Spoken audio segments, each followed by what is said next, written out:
We have gone from people placing huge orders at Chinese restaurants and not picking them up to vandalizing businesses, and now this. Yeah, I mean, this guy sucks.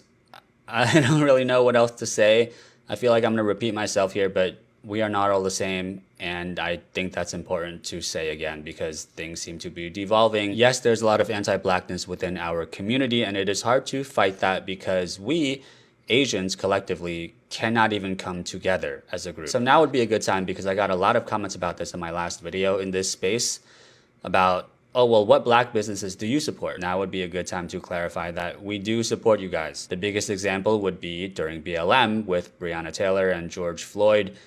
A lot of us did come out in support of you guys. We marched with you. We, including myself, donated to organizations like the ACLU. My point is, especially with all the discourse right now, maybe you guys don't know that there are a lot of us in support of the black community.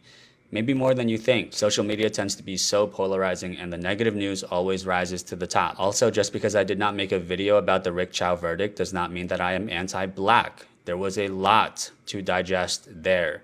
If the charge was Rick Chow stereotypes black people and that's why he chased after Cyrus, everything would be a lot simpler, but that's not how it was. There was a lot to think about, and I, like a human being, took my time to try and really understand everything that was going on, all the details that were there, that weren't there, and by the time that I had done that, everyone on the internet had already said everything from both sides, and I didn't feel like making a video about it. I am not a buzzword factory who turns on a camera and starts angrily shouting things like anti-blackness and proximity to whiteness every time something bad happens to a black person. Not that I'm accusing anyone of doing that, okay? Please. I am sorry for this man. I hope he gets found and tried. We are not all like that. I hope you guys understand. I hope things don't escalate much further because we need each other. Thanks for watching. I just saw a video from a black creator detailing her horrific and racist work experience at a Korean company called Eben, which exclusively caters to black women with hair products. And her video is linked below in the description for this video. And here is your PSA as someone who has worked for many, many, many Korean corporations. Don't do it. Don't do it. It doesn't matter what ethnicity you are. These companies are some of the most toxic places I have had the displeasure of dealing with, and I am still dealing with the trauma of my own termination last August. So if you're new here, I used to work for the only Korean car brand, and I was also wrongfully terminated. But I have not had the time or energy to bring a wrongful termination suit because I am still in the middle of a divorce and I have all these other legal issues going on. So I just do not have it in me to fight against a large corporation. But let me go into why these places are toxic. First and foremost, I am not going to excuse the racism because I saw it at my own company. One of the VPs was a black woman, and things that people would say about her in Korean, not overtly racist, but very, very stereotypical. And in hindsight, I really wish I had gone to HR about it, except, here's the problem.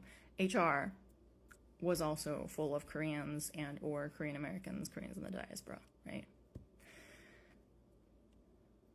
It has something to do with the competitive culture and how that has become so toxic, whether that company is in Korea, where I worked, or here in the US, where I also worked. And it's the same story every single time. Koreans have bullying down to an art. That's what happened to me at my company. Because you are expected to conform, if you stick out, whether in appearance, in quote-unquote attitude, when you speak up about things that you feel should be talked about, but all of the executives don't, then you are singled out. And it's, like I said, it's still traumatic for me to even think about it. To this day, I have nightmares after working there for 3 years, which I only literally did because the paycheck was good. But it's been almost a full year since that experience, and my last day there gives me nightmares. I still can't remember the full day without having a panic attack over how that happened. But here's an example. My entire team of like 5 or 6 people would go out for coffee breaks, which it doesn't sound like a big deal, right? Except I was the only person left out of these breaks. Blatantly. I was at my desk and they would just walk by. No greeting, nothing, ignored. Like I didn't exist, like I wasn't there. And they would all come back with a coffee in their hands, laughing, etc. It wasn't the point of getting a free coffee, it's the fact that you know you are being left out and it's not something that you did wrong. Like, which is why it was wrongful termination, right? I did not do a thing that merited me being fired. Like the story that I just saw of the creator, I was never trained properly. I had 1 day of training and they knew my background was not in finance. They knew that when they hired me. And I had 1 day of training, no training materials. There was no operations manual, nothing, because it was a new team, and that was the excuse. I was quote unquote given a chance to scale up, except without training, it's really difficult. And my manager at the time, if I asked him the same question twice with time in between, like he taught me something last week, but I wanted to clarify this week, then I would get criticized for not remembering. And mind you, they knew I was going through a divorce. They knew I took off weeks because of a domestic violence situation. So, you know, maybe I was going through trauma. But that doesn't matter to Korean corporate. To Korean corporate, your personal life should stay your personal life, and you are expected to be a professional robot with no feelings and no problems outside of work. And this is not a unique experience. I had the same thing happen at the many companies I worked at in Korea, and it was a large part of why I left, because after small companies, like 10 employees, up to 300, 400, etc., it didn't matter. It was the working culture itself. It was how people handled being in corporations. And there's this pride in Koreans to work for big brands, right? Like Samsung and the company I shall not name that I used to work for. That's the only Korean car company out there. Like, they want to maintain their spot, so it's in their best interest to ostracize anyone that's rocking the boat. So yeah, that was just a lot of verbal vomiting, and it's still really, really difficult to talk about it because I keep getting flashbacks to all the things they did to leave me out, to make me feel, well, it was to get me to quit, right? They wanted me to quit, but I wasn't going to do that, and it's put me in a bind ever since then because I've been unemployed, but that's neither here nor there. So yeah, again, do not work for Korean companies, especially if you value your mental health. That paycheck, I promise you, I really promise you, it's not worth the hassle. Legitimately, unless you are a specific type of Korean, one that is used to being amongst conforming Koreans, like you used to be a churchgoer, okay, because Korean churches are like this too, then you'll fit in fine. You'll probably be the only person that fits in fine. Otherwise, if you are anyone else that isn't that type of person, like I said, it's not worth it. The money is not worth it because you will get so many other problems in return. And yeah, the racism is a large part of it. Korean companies do not know how to behave in the US or Korea, regardless of who their employees are. Everyone's treated like shit. So, again, don't do it. Work for anywhere else. And there's also a ton of overtime on top of the other abuses that Korean corporations put their employees through.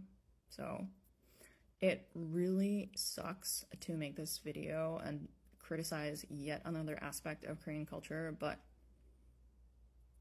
it is what it is. It's not even a stereotype if there's like close to, I want to say 7 or 8 companies that I've worked at, and I'm in my mid-30s, and they've all ended up like that. Like, there's not a single experience that I had working for a Korean company that ended well.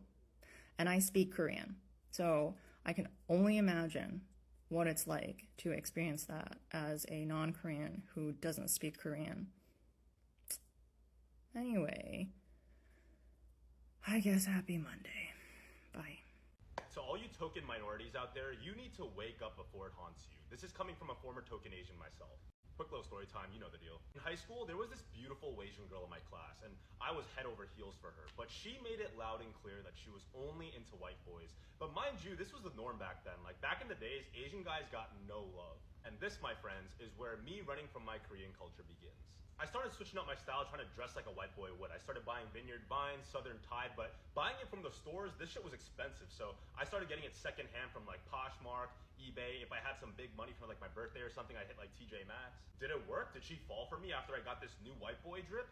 Hell nah. But in my mind, I felt like I was getting one step closer to getting a girl like her who was my type at the time. Now, fast forward to college. Up until this age, I only got attention from Asian girls in the past, like in Korean church, for example, right? But when I went to college, I wanted to turn over a new leaf. Like, I wanted to start attracting all types of girls. So, as one does, I joined a white fraternity on campus. And I was a token Asian, obviously. I got a lot of nicknames around being the token Asian also. But it was all okay because I was actually starting to get more girls. Like, it felt nice. Honestly, when I think about it, I think even choosing the finance major was partly rooted in my insecurities of not being white. Like, this was all my insecurities about trying to get a white girl. And now I wanted a white life. I wanted to move to New York City, become a hot finance bro, and then move to Connecticut. How you know that you're the token is that you start segregating your world of friends. Whenever I wanted to make a plan, I always had to think who I was going to invite. Either it was going to be my white college friends or my home friends, who were like the Asians. It was like the Koreans, the Chinese, the Indians, and everyone else. Those white college friends always seemed to make it on my Instagram posts, but my home friends, they never did. Cue the post-graduation identity crisis. From graduating until like 25 years old, I was still white Junie. I was working in investment banking. My Hinge preferences were basically pulling in like a bunch of white girls or like white passing Latina types or light skins. But each move triggered by my insecurities would create a little scar. And those scars over these however many years began to add up, and they started turning into just like this depression inside of me. I'd see my white college friends who were all getting closer and closer together when, you know, just like doing absolutely nothing. But here I was trying so hard to fight for their love and acceptance. And at some point I just matured and was like, I can't do this anymore. I don't have the energy to fight. To this day, I still feel the ripples of this cultural identity crisis I've had pretty much my whole life. I don't even know who I am. Like, I'm still working on finding that out. And this is a feeling though that I really wouldn't want to wish on a lot of people. I'm starting to embrace the fact that I'm Korean one step at a time. Like, I'm going out in Koreatown now instead of the West Village all the time. And in terms of dating, I killed my type completely because having a type is what got me here in the first place. When you start idolizing a certain ethnicity, a certain group of people, you stray further and further away from yourself. I started dating around other ethnicities, other minorities, and once I started doing that, once I got rid of my physical type and moved into like a personality type, like people who are funny, caring, you know, are down to do whatever. That's where I've been like these last 2 or 3 years, and honestly, it's helped my mind so much. I've started to actually understand who the real Junie is. But that's that. The reason why I wanted to create this TikTok is I see so many of my fellow minority brothers and sisters on social media. They're like, you know, trying to curate this whole lifestyle that totally isn't them. Or I'll be out in New York City and I'll see a token minority raising up a group of girls with a group of total majorities. Like, you really think they're gonna let you hit, bro? What I'm telling you is what I wish I could have told my former self. You need to lock in. Seeing history repeat itself in the Rick Chow case is genuinely disgusting and disheartening. I think what's adding to that feeling is seeing some of the Asian American community's responses on TikTok reacting to people saying they're going to boycott Asian businesses and only deciding to speak on that point. There is so much internalized anti-Blackness in the Asian community, and I'm speaking on this as someone who's half Chinese and half Black, to the point where someone can literally be murdered in cold blood, and your concern is keep people online saying they're going to boycott Asian businesses. It's really something to consider, and it runs so deep that I don't even know what to do about it at this point. It's funny seeing Asians in my comments telling me to stop pandering, stop kissing their asses, stop betraying your people. Because what you really mean is stop talking. And I need to make something clear. I'm not betraying anybody. I'm not performing for anyone. I'm saying what I've seen, what I've experienced, and a lot of people only want to acknowledge it in private, if at all. I'm definitely not going to let Asian unity be used as a shield that shuts down any conversation about harm. You don't get to turn honesty into some kind of moral failure. You don't get to call it pandering just because it interrupts the story that you're used to telling yourself. Because if talking about anti-blackness in Asian spaces makes you defensive, that reaction is the point. That's the part worth sitting with. And I'm not here to soften anything so it goes down easier. I am not that kind of person. I'm here to say as it is, even when people wish I wouldn't. If Black folks boycotting Asian businesses is what it takes to fast-track Asian folks into deconstructing their internalized white supremacy and anti-Blackness, so be it. Boycott. I didn't apologize to the Black community in my video yesterday so that y'all would magically trust me or forgive Asian people suddenly. I apologized to hold my people accountable, because the Asian community owes an apology, and the Black community deserves to receive an apology. Is it enough? No. But is it one grain of rice in the direction of repair? I believe so. Trust can only be rebuilt through action, so I will continue educating Asian folks in my life, both online and in real life, to deconstruct the internalized white supremacy and anti-Blackness, because Black folks are some of the most soulful, caring people I know, and y'all deserve better. I think this is wonderful because I think the Hispanic community could really uplift the Black community given the history between Black and brown people, you know? And this is more than just like a boycott. Like, I hope that you understand this as someone who is Hispanic, because Hispanic people should also, if they have the option to, should go and look for Black-owned businesses to shop at, or even buy some of their products for. You know what I'm saying? Because it's not just about boycotting specifically Asian people.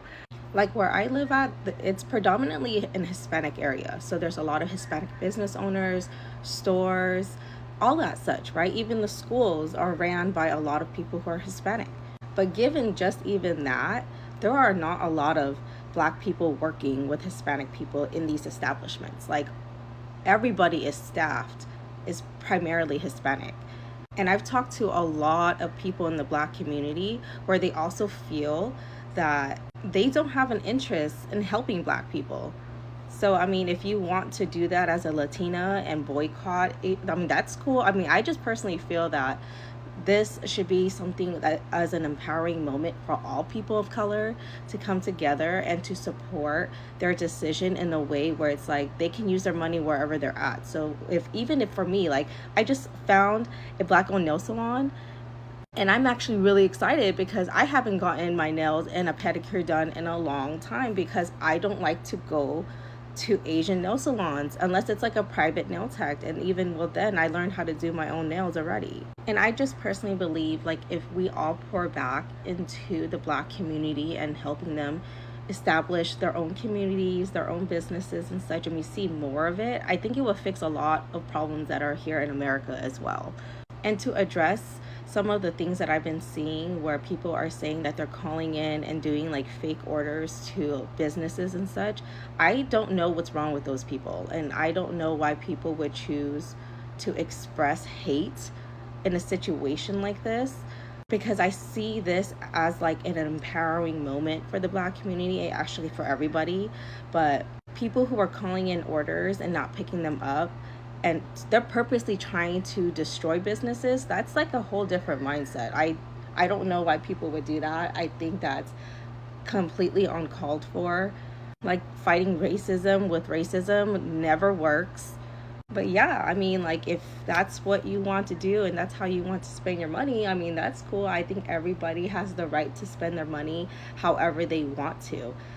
It's not about hate, you know, that's the thing. I didn't see it about hate. I saw it as like, yeah, this should happen anyways, because when you really think about it, like in my last video, I had mentioned Black Wall Street. That was a whole massacre during segregation. Do you hear how crazy that is? Like, they hated the fact that their city was flourishing and developing on its own, that they had to go burn it down and kill like hundreds of people. So when I say, hey, you know what, we should support Black-owned businesses, yeah, we should. There's nothing wrong with it. Everybody should. They're just like any other community out here. So if you're a person of color, you should absolutely talk to your family and friends and just encourage them and educate them as to the why, not because of hate, but the why to it. Because this is not meant to single out a certain community. If anything, this is to empower a certain community. But yeah, if you want to stop supporting Asian-owned businesses, I mean, that's your right to do so. You spend your money where you want to, the same way how I would spend my money wherever I would want to, regardless of race. Everybody should have the option of spending their money for whatever reason that they want to spend their money. And I don't really have to tell anybody this. I think this is where the respect is mutually understood. So, American community, please tell me if the larger content creators back at the ones who were involved in H Mart, that whole H Mart thing, I'm talking about like what, Ed, Sujia, Dr. Gia, Paul, Chief Keef, all them, did they address all of this issue when it comes to the verdict of the Rick Chow case and the Black community wanting to boycott the Asian American businesses? Like, what did they say? And I'm gonna be honest, when all that stuff happens back then, I blocked them the moment I saw they was on some stupid shit. And the reason why I say that was because they really turned that whole thing and made it about, I don't know what it was, like their imaginary beef and all that kind of stuff, when we could have had a chance to have a voice for ourselves, right? And I personally believe they all misrepresented Asian Americans. And this is where we're at right now, at least on the internet, okay? So I'm just curious to know, because I did block all of them. And they are the ones who are actually impactful when it comes to making these types of conversations and giving a voice to us on stepping and being in solidarity with the Black community. Because I remember when that whole thing was going on, some DMs were leaked and someone brought up the topic of anti-Blackness in the Asian American community. And one of them said it on there that just to ignore it and to let it pass and it'll go away eventually.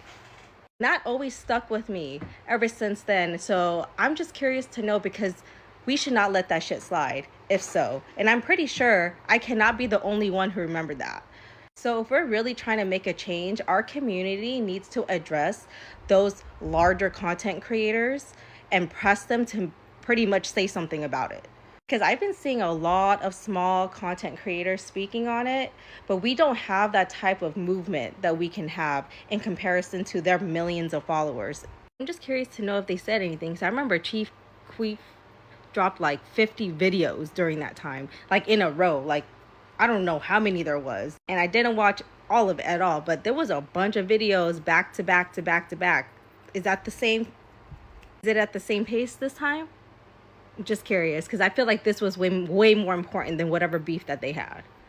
I would like to thank the Black people who have come forth and stated how useless it is to boycott all Asian businesses just because of one incident. We are not all the same. We are not all one culture. We are not our parents' generation. We are not going to call for a boycott of all Black-owned businesses after a Black on Asian crime. At least you're not going to see me doing that. And by the way, we don't claim this guy.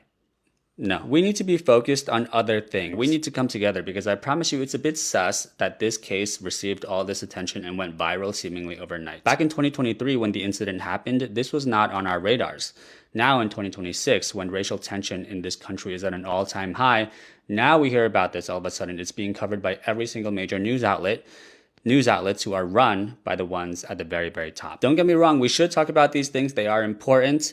But I think it's time to talk more about unity, because things seem like they're devolving into a race war. If you're curious about my thoughts on the case, because I've been away for about 2 weeks and I'm just coming back now, I don't know what to say. It is tragic. A kid lost his life. It is tragic. We do not have footage of the climax of the situation. Everybody has a counterpoint to every point from both sides. I will just say, there was no need to chase that kid out of the store. It doesn't matter where you stand. You can say it looked suspicious. Maybe they were fed up at that point, whatever. My bottom line is, there was no need to chase that kid 100 yards, over 100 yards, in a situation where you brought a weapon with you just in case. And if you somehow were to know that Rick chased him out of racial prejudice, I promise you, not a single Asian on this planet would be surprised. Those are my thoughts. I'm happy to be back, guys. I do think these are important discussions to have, but I think also at this point, maybe we're kind of losing the plot a little bit. Let's push for more unity going forward. Thank you. When the Black community is talking about boycotting Asian businesses, everybody should be in agreement with them. And for the people who really just don't understand or agree with me, I just really want you to also understand that they are not in your business, because there are some Asian people that only shop at Asian places. Only. Like, I'm talking about people that will drive all the way to like Orange County in LA and just go to get boba, dim sum, noodle houses, Korean barbecue, like, and they just stick with that same thing. And they're not saying anything about it. I just don't understand what's the problem of wanting to support the Black community and wanting to support their own businesses at this. I think it's great. We should actually be very happy that this is what they want, and we should be in support with them. Like, we should be looking and seeking to support their community too. Like, why are you so pressed about where their money is going at this point? I don't know. And I feel like I could talk about this topic for a very long time, because how I see it is that, like, if you were to go to any other country, right? Let's just say, like, for me, I'm Chinese Cambodian. Let's say we go to Cambodia. All the business owners in that country are Cambodian, or majority of them are Cambodian. So we're here in America, and the Native Americans were here. The white Americans took their land. The Black Americans built this land.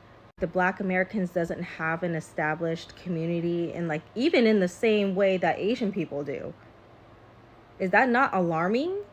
Like, every other community out here has some sort of established business amongst even like a certain trade. But are you guys even asking, like, why is it that the Black community is not? And it's not their fault, because many people in the Black community, they do try to have businesses. They do try to do these things, but there is discrimination and there is systemic racism that prevents them from doing it. And, or if not, people be trying to shut them down just because. Do you guys don't see that? You guys don't ask why? I'm just like, why would you guys not want to support their decision in doing this? Like, you guys are scared about losing money. They're scared about their people being killed. How is this even a debate? And let's be very real. No one is entitled to police anybody on what they can or cannot do with their money. So for the people who are saying not everybody deserves this, that was just one person, you're being disrespectful. Stop trying to persuade them as to why they should just keep spending money with everybody else besides putting it into their own community. We should be doing it too. Every person of color should be doing it. I personally don't think that my Asian American community is as smart as people want them to think, because there's a very narrow way of us thinking. Like, we don't really think outside of the box. Like, a lot of my people don't, and it takes a lot for us to be able to channel that type of intelligence. And it seems like not many of us can actually reach it. And this is not meant to be offensive to anyone. Just take this as constructive criticism to change and be better. Our people, we can all agree that we lack accountability. Our people have heavy issues with accountability, ego problems, trust issues, etc., right? And some of us be thinking like we're white. So I had to take a video down because I was like, I don't want the wrong message to be out there, because my people, we got problems with critical thinking. And the reason why I say this is because there is like a lot of people in the comments also speaking about how there's like fake orders going out to Asian business restaurants and such like that. I would like to make myself very clear, and this is the reason why I took it down. My people are so anti-Black that they will use that narrative and make it the reason why they will never address the anti-Black issues and racist issues in our community. And I seen it in the comments, like they're saying like, yeah, but the racist comments and like the fake phone orders, like it's just unnecessary. But I understand what you're saying though. And it's just kind of like, okay, so what? The lack of accountability and entitlement is so alarming that if my people can just apply a little bit of common sense and humanity into their thinking, right, they would be able to understand that the Black community and their livelihood should always outweigh a business expense. And unfortunately, that is the part of accountability, right? Our people did something wrong. We're not the victims here. Hello? So let me make myself very clear because I'm not going to say shit about that. And it's not because I don't like my own people. I love my people, but my people have issues. And there's nothing in my mind that's ever going to have it where fake Chinese food orders are going to outweigh the racism that is in our community. And I do hope that everybody understands this, right? Not just Asian people, but every person of color, because there's a anti-Blackness issues in every one of our communities. This is not just going to affect the Asian community. Do you guys get that? So like I said in my last video, everybody should be in support with this decision that the Black community is talking about. And if we really want to be unified and building solidarity together, sometimes we just literally got to sit down and listen. If you're an Asian American, I need you to lock in right now. It's being reported that the ports are empty and shipments aren't coming in. And sooner rather than later, the shelves are going to start to become empty. Once that happens, there will be a new rhetoric, okay, that China's to blame, because a certain administration will never admit fault. They're not going to blame Trump. They're not going to blame the Republican Party. Who are they going to blame? They're going to blame China. And everyone who has been hunted so far, we will be hunted as well. Think back to 2020 during COVID. Think about the atmosphere that we were living under. Imagine that again. But now they have a backing of a government that's willing to deport and dismiss without due process. So let that sink in, okay? I'm gonna need you guys to be ready. Always travel with your documents. Have a buddy system. Don't travel alone. If you get attacked, report it. There's an old saying in business, when policy change, cash register tells the truth. And right now, some businesses owners across America are discovering that politics and economy don't always move in the same direction. Across social media, more conversations are emerging from small business owners worried about rising costs, shifting customer behavior, and economic uncertainty. Some are asking tough questions. Why is the outcome they expected? And if not, what happened next? The answers are creating heated debate online, and people are paying attention. Running a small business has never been easy, whether it's a family-owned shop, a restaurant, or a neighborhood store. Business owners face challenges every day, from inflation and supply chain issues to changing customer habits. Lately, discussion online have highlighted concern from some business owners who say they are feeling pressure from economic conditions and uncertain markets. Many expected certain policy to strengthen the economy, but some are now questioning whether reality has matched those expectations. Of course, every business owner experience is different. Some businesses are thriving while others are struggling. That's the complicated nature of the economy. It really affects everyone in exactly the same way. What makes this conversation interesting is how quickly public opinion can shift when people start feeling economic change in their daily lives. When operation costs rise or customer traffic slow, business owners often begin reevaluating decision, policy, and expectation. And that's why this discussion have gained so much attention online. For many people, it's not just about policy, it's about livelihood, family, employee, and community trying to navigate uncertain times. Before we go further, I want to take a moment to sincerely thank every one of you watching this video, whether you are a long-time supporter or a first-time viewer. Your support means the world to this channel. Every comment, every like, every share, and every discussion help build a stronger community. I truly appreciate all of you for taking the time to watch and engage with this conversation. Now I want to hear from you. Do you think economic challenges are changing how people view politics? Have some voters and business owners started rethinking the expectation, or is This simply part of the normal up and down of the economy. Drop your thoughts in the comment below because your voice matter and this conversation are important. And if you enjoyed this video, don't forget to hit that like button, subscribe to the channel, and turn on all post notifications so you never miss further discussion. Share this video with friends and family and help grow this amazing community. Thank you again for watching. Thank you for your support. And remember, informed conversation leads to better understanding. I will see you all in the next video.